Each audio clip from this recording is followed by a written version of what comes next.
Hey, what's going on, folks? This is Shok, and I just want to show off this new build that I told a lot of people I was working on, so I wanted to make sure I got a recording of this build and what it can do. This is a Ether critical dual sword Topple-Lock build, and I know that's a very, very long sentence, but that's because there's a lot going on. But first off, first things first, check out the skills I got for this build.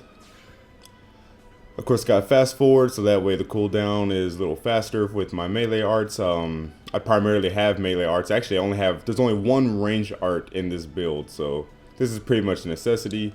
Long topple, of course, it's a Topple-Lock build, so you want to get some extension time. If you don't have this skill, it's a lot harder to do the Topple-Lock because some enemies will actually get up from the topple quicker than your assault hammer will actually recharge, from the cooldown or whatever. So this is pretty much a necessity.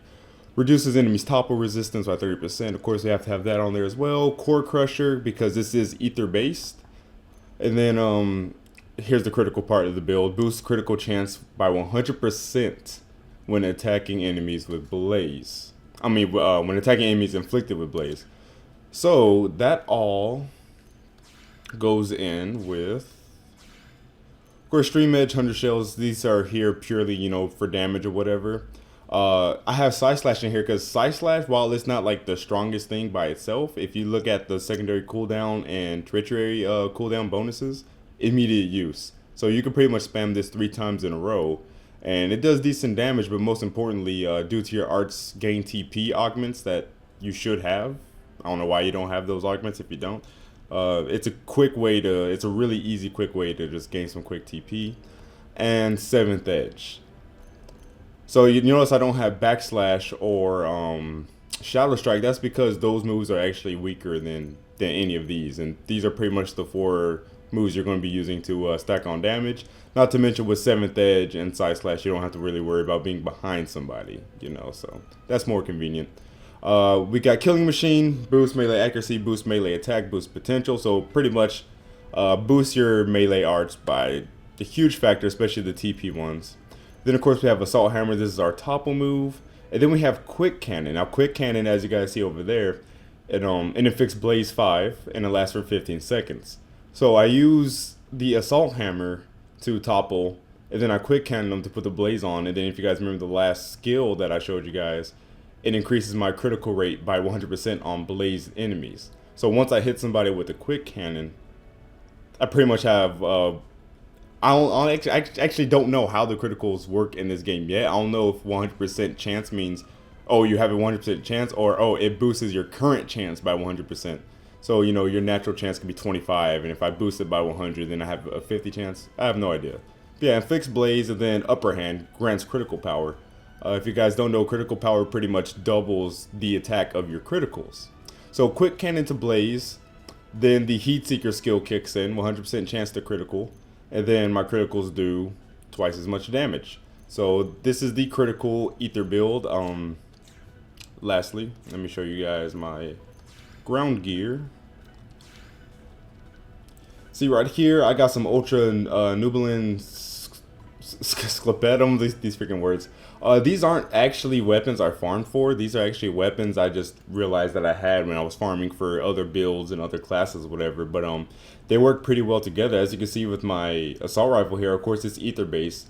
But the main reason I'm using it is because it has the ether attack plus XX. Of course it came as XV, but I upgraded the battle traits to XX. So my ether attacks do 50% more damage.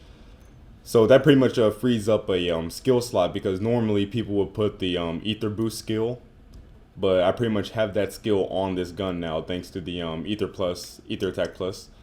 And then I have weapon attack power up XX, which of course I upgrade as well. 3 melee attack up XXs. Those are just things I had when I made the original generic, Blossom Dance longsword build or whatever. Probably replace those with some ether augments or something like that, but they'll work for now. Then of course 3 arts gain TP XXs.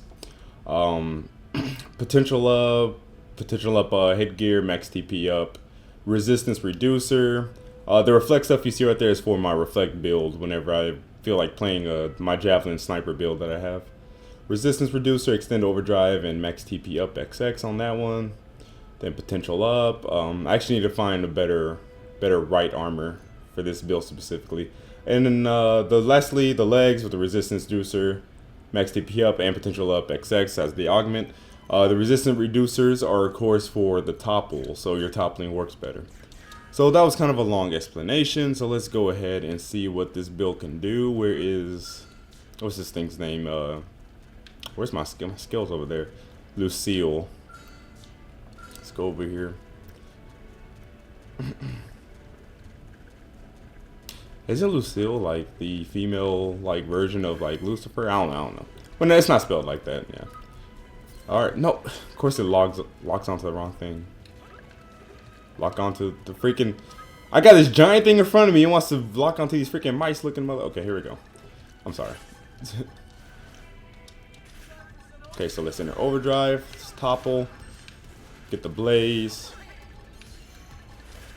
Go ahead and activate the killing machine. 7th edge. Get some side slashes to build TP here. He's back up. Topple him back down. Let me get behind him for 100 shells.